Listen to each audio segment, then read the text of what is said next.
साथियों नमस्कार, स्वागत है आपका अपने चैनल सक्सेस जंक्शन एक कदम सफलता की ओर में। और हम लेकर के आ गए हैं सभी प्रतियोगी परीक्षाओं की दृष्टि से अति महत्वपूर्ण 360 डिग्री करंट अफेयर्स, यानी कि यहाँ पर आपको हर एक प्रश्न के बारे में डिटेल में जानकारी दी जाएगी, जिससे अगर उससे संबंधित कोई अन्य प्रश्न भी आपकी परीक्षा में देखने को मिलता है तो आप उसे भी बड़ी आसानी से सॉल्व कर सकते हैं। तो चलिए बिना समय गंवाए हुए अपने सेशन की ओर चलते हैं और आपको बताते हैं कि आज के सेशन में क्या क्या होने वाला है। आइए देखते हैं।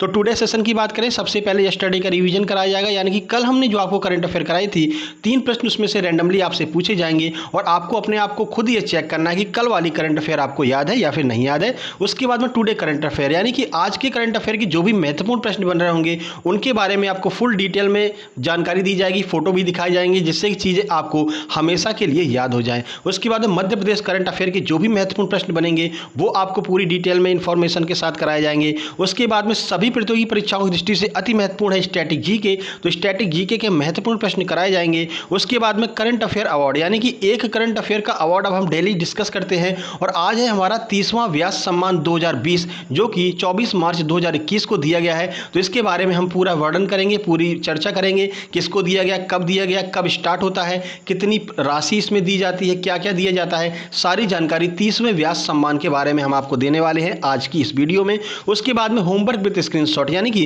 कल हमने आपसे एक प्रश्न पूछा था, उसका जवाब जिन लोगों ने भी दिया होगा उनके नाम आपको स्क्रीन पर दिखाई देंगे। उसके बाद में टुडे होमवर्क, यानी कि आज हम आपसे एक प्रश्न पूछेंगे जिसका जवाब देने पर कल वाली वीडियो में आपका नाम भी आएगा। तो वीडियो को शुरू से लेकर के अंत तक जरूर देखिएगा, बहुत महत्वपूर्ण जानकारी आपकी प्रतियोगी परीक्षाओं के लिए आने वाली है। चलिए शुरुआत करते हैं, सबसे पहले रिवीजन कर लेते हैं। आइए देखते हैं रिवीजन का पहला प्रश्न।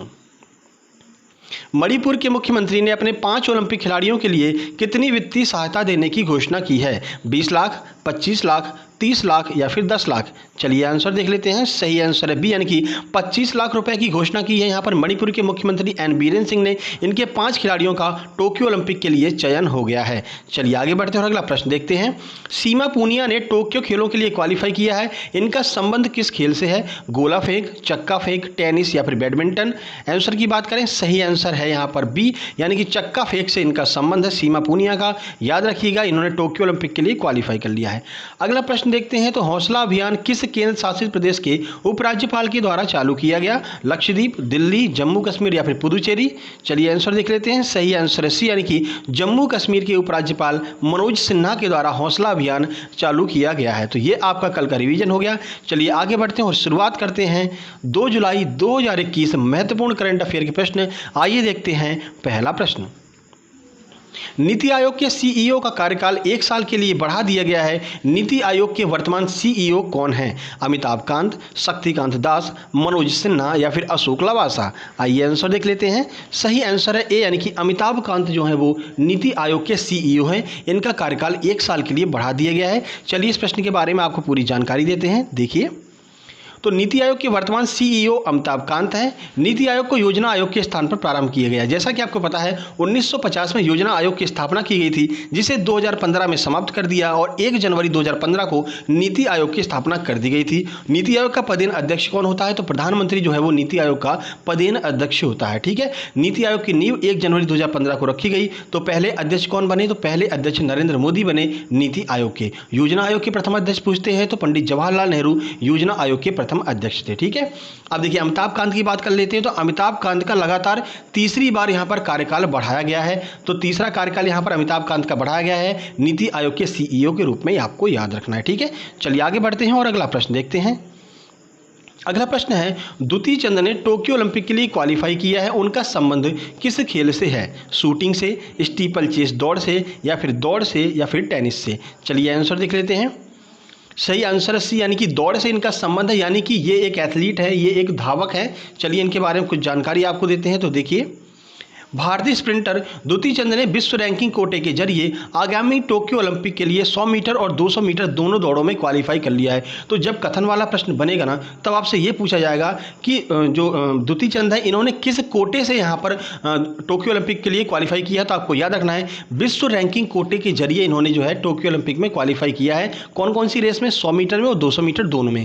विश्व रैंकिंग मार्ग के माध्यम से 100 मीटर में 22 स्पॉट खाली थे और 200 मीटर में 15 स्पॉट उपलब्ध थे। ठीक है, जिनमें इनको स्थान मिला है। किसको? द्युति चंद को।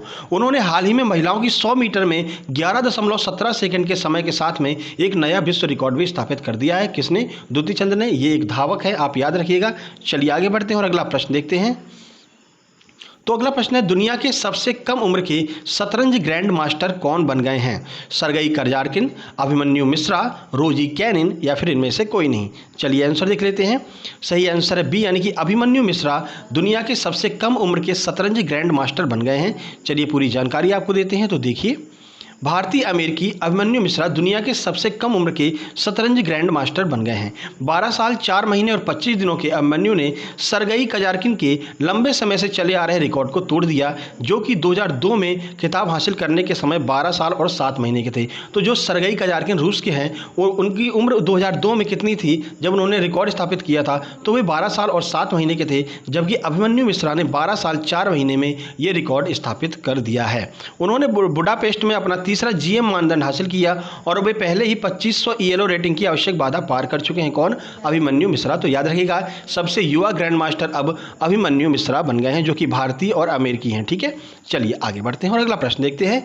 किस राज्य सरकार ने छात्रों के उच्च अध्ययन के लिए स्टूडेंट्स क्रेडिट कार्ड लॉन्च किया है? बिहार, पश्चिम बंगाल, उत्तराखंड या फिर राजस्थान? आंसर की बात करें, सही आंसर है बी, यानी कि पश्चिम बंगाल के मुख्यमंत्री के द्वारा उच्च शिक्षा के लिए स्टूडेंट्स क्रेडिट कार्ड्स लॉन्च किया गया है। देखिए, पश्चिम बंगाल सरकार ने उच्च अध्ययन के छात्रों हेतु एक शिक्षा ऋण योजना चालू की है। 30 जून 2021 को मुख्यमंत्री ममता बनर्जी द्वारा स्टूडेंट्स क्रेडिट कार्ड नाम से यह योजना शुरू की गई। डेट याद रखिएगा, 30 जून 2021 को। ठीक है, यह योजना साधारण वार्षिक ब्याज के साथ 10 लाख रुपए के सुलभ ऋण प्रदान करेगी। राज्य में कम से कम 10 साल से रहने वाले छात्र इस योजना के लिए पात्र होंगे और 15 साल में अपना ऋण चुका सकते हैं। ठीक है, तो उच्च शिक्षा के लिए यहाँ पर ऋण ले सकते हैं, लेकिन कम से कम 10 साल से आप पश्चिम बंगाल में रह रहे हो, तभी ये योजना आपके ऊपर लागू होगी। ठीक है, चलिए आगे बढ़ते हैं और अगला प्रश्न देखते हैं। इनमें से किस बैंक ने अपने 66वां स्थापना दिवस 1 जुलाई 2021 को मनाया है? Punjab national bank, reserve bank of India, ICICI bank या फिर स्टेट बैंक ऑफ इंडिया? आइए आंसर देख लेते हैं। सही आंसर है डी, यानी कि स्टेट बैंक ऑफ इंडिया ने अपना 66वां स्थापना दिवस 1 जुलाई 2021 को मनाया है। और 1 जुलाई 2021 को विश्व चिकित्सक दिवस यानी कि वर्ल्ड डॉक्टर्स डे भी मनाया गया, ये भी आपको याद रखना है। चलिए इस प्रश्न के बारे में पूरी जानकारी आपको देते हैं, कैसे स्थापना हुई थी। तो देश के सबसे पुराने वाणिज्यिक बैंक भारतीय स्टेट बैंक ने 1 जुलाई 2021 को अपना 66वां स्थापना दिवस मनाया। 1806 में इंपीरियल बैंक ऑफ इंडिया के माध्यम से स्थापित बैंक ऑफ कोलकाता से एसबीआई की स्थापना हुई थी। ठीक है, तो बैंक ऑफ कोलकाता की पहले स्थापना हुई, उसके बाद में एसबीआई की स्थापना हुई थी। देखिए, बैंक ऑफ मद्रास को अन्य 2 presidency bank, bank of Kolkata और बैंक ऑफ मुंबई में विलय करके पहले इंपीरियल बैंक ऑफ इंडिया बनाया गया, जो 1 जुलाई 1955 से एसबीआई में परिवर्तित हो गया। ठीक है, तो शुरुआत में क्या था? तो शुरुआत में बैंक ऑफ कोलकाता था और फिर उसके साथ में मुंबई को विलय कर दिया और मद्रास को विलय कर दिया। इन तीनों बैंकों को मिला करके इंपीरियल बैंक ऑफ इंडिया बनाया। फिर इंपीरियल बैंक ऑफ इंडिया को 1 जुलाई 1955 को एसबीआई में परिवर्तित कर दिया। यहाँ से एक प्रश्न बहुत महत्वपूर्ण बनता है आपका इकोनॉमिक्स का कि सबसे ज़्यादा एनपीए किसका है? तो याद रखिएगा, सबसे ज़्यादा NPA state bank of India का है। एनपीए का फुल फॉर्म होता है नॉन परफॉर्मिंग एसेट्स, यानी कि ऐसे धन जिनको हमने उधार पर दे तो दिया है, लेकिन ना तो उनका ब्याज आया है और ना ही उनका मूल्य लौट करके आया है, ऐसे धन को हम एनपीए कहते हैं। याद रखिएगा, कई बार परीक्षाओं में पूछा गया है। ठीक है, चलिए आगे बढ़ते हैं और अगला प्रश्न देखते हैं।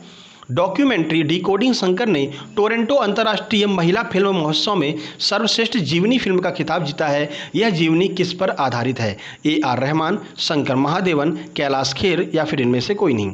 आंसर की बात करें, सही आंसर है बी, यानी कि शंकर महादेवन की जीवनी है, जिसने अभी हाल ही में टोरंटो महोत्सव में पुरस्कार प्राप्त किया है। चलिए कुछ जानकारी आपको देते हैं। तो देखिए, दीप्ति पिल्ले सिवान की डॉक्यूमेंट्री डिकोडिंग शंकर ने प्रतिष्ठित पुरस्कार जीते हैं। तो किसने ये डॉक्यूमेंट्री बनाई है? तो याद रखिएगा, दीप्ति पिल्ले ने ये डॉक्यूमेंट्री तैयार की है। महान गायक संगीतकार शंकर महादेवन की जीवनी ने टोरंटो अंतर्राष्ट्रीय महिला फिल्म महोत्सव 2021 में सर्वश्रेष्ठ जीवनी फिल्म का पुरस्कार जीता है।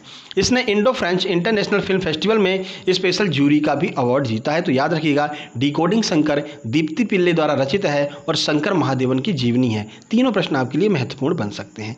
आगे बढ़ते हैं। अगले सेगमेंट की बात करते हैं तो यहाँ से स्टार्ट होता है आपका 2 जुलाई 2021 मध्य प्रदेश महत्वपूर्ण करंट अफेयर। इससे साथ साथ आपको बता दें, अगर आप हमारा टेलीग्राम चैनल ज्वाइन करना चाहते हैं तो टेलीग्राम ऐप पर जाइए, वहाँ पर सर्च कीजिए सक्सेस जंक्शन, आपको टेलीग्राम ऐप पर हमारा चैनल दिख जाएगा। वहाँ से ज्वाइन करके सारी PDF और पुराने सारे वीडियो और प्रैक्टिस सेट आप वहाँ पर देख सकते हैं। ठीक है, चलिए आगे बढ़ते हैं, शुरुआत करते हैं। पहला प्रश्न, हाल ही में रिया जैन को US प्रेसिडेंट एजुकेशन अवार्ड से सम्मानित किया गया है, ये किस जिले से संबंधित है? इंदौर, भोपाल, रतलाम या फिर विदिशा? आइए आंसर देखते हैं। सही आंसर है बी, यानी कि भोपाल से संबंधित है रिया जैन। इन्हें हाल ही में US प्रेसिडेंट एजुकेशन अवार्ड से सम्मानित किया गया है। देखिए तो सेंट जोसेफ को-एड स्कूल भोपाल की 12वीं की छात्रा इस रिया जैन को US प्रेसिडेंट अवार्ड 2021 से सम्मानित किया गया है। भोपाल का कौन सा स्कूल है? स्कूल का नाम याद रखिए, सेंट जोसेफ को-एड स्कूल। ठीक है, व्हाइट हाउस से जारी पत्र में अमेरिका के राष्ट्रपति जो बाइडेन ने रिया को बधाई दी है। यह अवार्ड पढ़ाई के साथ साथ एक्स्ट्रा करिकुलर एक्टिविटीज़ में बेस्ट परफॉर्मेंस के लिए दिया जाता है। तो रिया जैन को यह पुरस्कार प्रदान किया गया है। ठीक है, आगे बढ़ते हैं और अगला प्रश्न देखते हैं। जनक सुता सुतशौर्य डॉक्टर गौरी शंकर शर्मा की पुस्तक का विमोचन किसके द्वारा किया गया? बहुत महत्वपूर्ण प्रश्न है आपके आगामी MP के सभी परीक्षाओं के लिए। उषा ठाकुर, शिवराज सिंह, डॉक्टर मनमोहन सिंह, डॉक्टर मनमोहन यादव या फिर कमल पटेल? डॉक्टर मनमोहन सिंह का ही नाम आ जाता है ना। ठीक है, चलिए सही आंसर है बी, यानी कि शिवराज सिंह चौहान ने इस पुस्तक का विमोचन किया। चलिए कुछ प्रश्न के बारे में आपको जानकारी देते हैं। तो देखिए, मुख्यमंत्री श्री शिवराज सिंह चौहान ने डॉक्टर गौरी शंकर शर्मा गौरीश द्वारा लिखी गई पुस्तक जनक सुता सुतशौर्य का विमोचन किया। पुस्तक में उत्तर रामायण से संबंधित विषय को काव्य स्वरूप में सहज और सरल भाषा में प्रस्तुत किया गया है। ठीक है, चलिए बाकी के 3 ऑप्शन के बारे में बता देते हैं। जो आपको ऑप्शन दिया गया कि किस क्षेत्र के ये मंत्री हैं, तो उषा ठाकुर संस्कृति एवं पर्यटन मंत्री हैं, डॉक्टर मोहन यादव उच्च शिक्षा मंत्री हैं और कमल पटेल जी कृषि मंत्री हैं मध्य प्रदेश के। तीनों का मंत्रालय आपको याद रखना है। और शिवराज सिंह चौहान को जानते ही हैं, मुख्यमंत्री हैं अपने मध्य प्रदेश के। चलिए आगे बढ़ते हैं। तो यहाँ से अगला सेगमेंट शुरू होता है स्टैटिक जीके की छुपा रुस्तम क्लास। महत्वपूर्ण प्रश्न जो परीक्षाओं में आए हैं और जिनकी आगामी परीक्षाओं में आने की बहुत ज़्यादा संभावनाएं हैं। आइए देखते हैं पहला प्रश्न, ONGC की स्थापना किस वर्ष की गई थी? 1952, 1954, 1956 या फिर 1959? आइए आंसर देखते हैं। सही आंसर सी, यानी कि 1956 में ONGC की स्थापना की गई थी। Oil and natural gas corporation इसका फुल फॉर्म हो जाता है। चलिए बाकी ऑप्शन में किसकी किसकी स्थापना की गई थी वो भी आपको बता देते हैं। तो ONGC 1956, मुख्यालय देहरादून उत्तराखंड में है।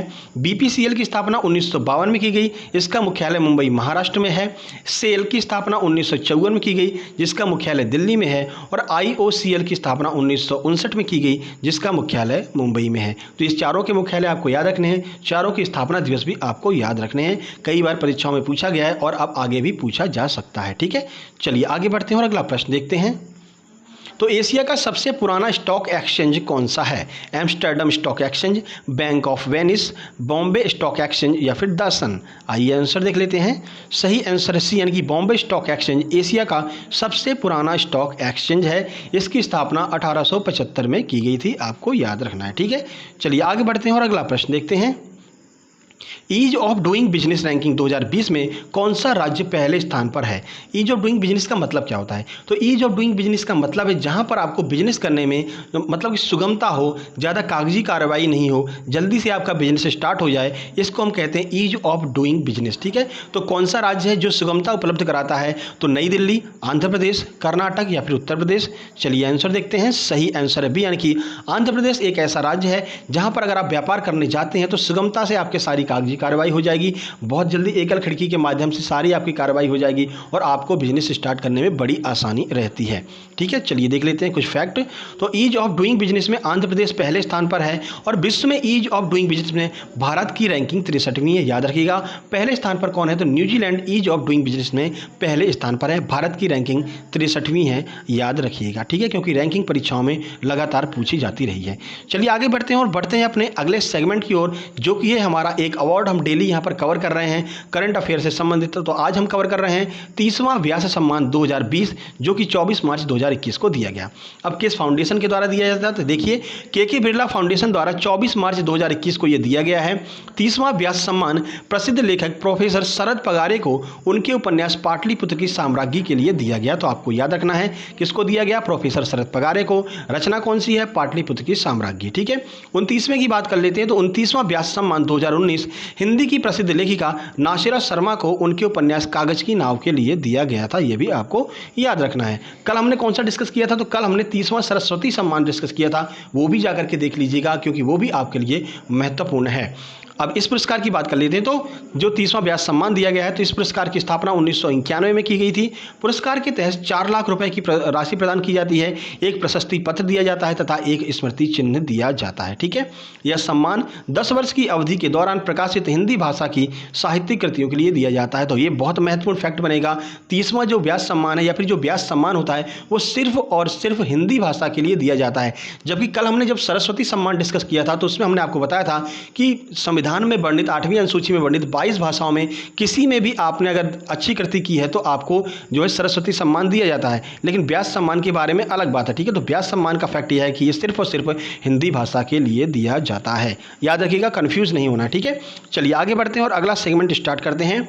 तो यहाँ पर देखते हैं कल के प्रश्न। कल हमने आपसे पूछा था कि भारतीय क्रिकेट टीम ने कितनी बार यहाँ पर 50-50 वर्ल्ड कप जीता है, तो सही आंसर है 2 बार। आइए देखते हैं किस किस ने सही जानकारी दी है। तो शैलेंद्र चौधरी ने यहाँ पर काफ़ी अच्छी जानकारी दी है। एक बार 1983 में, एक बार 2011 में जीता था। एज यूजुअल जो शैलेंद्र चौधरी जी हैं बहुत अच्छी जानकारी देते हैं हर एक प्रश्न से संबंधित, तो इनका कमेंट आप जरूर पढ़ा कीजिएगा क्योंकि आपको कुछ एक्स्ट्रा जानकारी मिल सकती है। ठीक है, उसके बाद सीमा मांगड़े ने बिल्कुल बहुत अच्छी जानकारी यहाँ पर दी है। शिल्पा वानखेड़े ने बताया 2 बार, हरीश बाबू ने 2 बार बताया तो 1983 2011, पूजा दांगी ने 2 बार बताया है, उषा मार्सखोले ने बिल्कुल 2 बार बताया है और इन्होंने कप्तानों का नाम भी लिखा है, बहुत बहुत धन्यवाद। सचिन पारासर ने 2 बार बताया है और किसके खिलाफ जीता ये भी बताया, बहुत बहुत धन्यवाद आपका।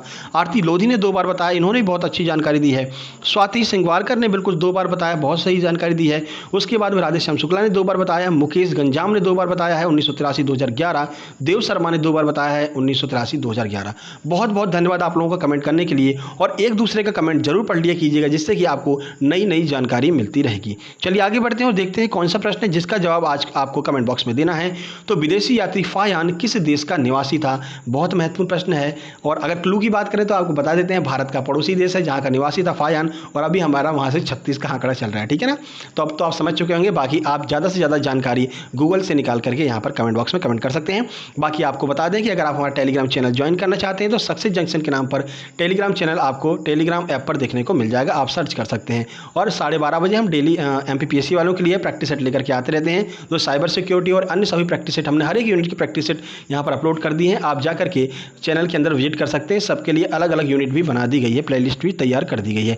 बाकी ये वीडियो पसंद आया वीडियो को लाइक कीजिए, दोस्तों के पास शेयर कीजिए, चैनल को सब्सक्राइब करके नोटिफिकेशन बेल जरूर दबा लीजिए क्योंकि डेली सुबह 7:30 बजे हम आपके लिए ऐसे ही बेहतरीन करंट अफेयर की वीडियो और दोपहर में 12:30 बजे प्रैक्टिस सेट लेकर के आते रहते हैं। तो जल्दी मिलते हैं एक नई वीडियो में, तब तक के लिए नमस्कार, धन्यवाद।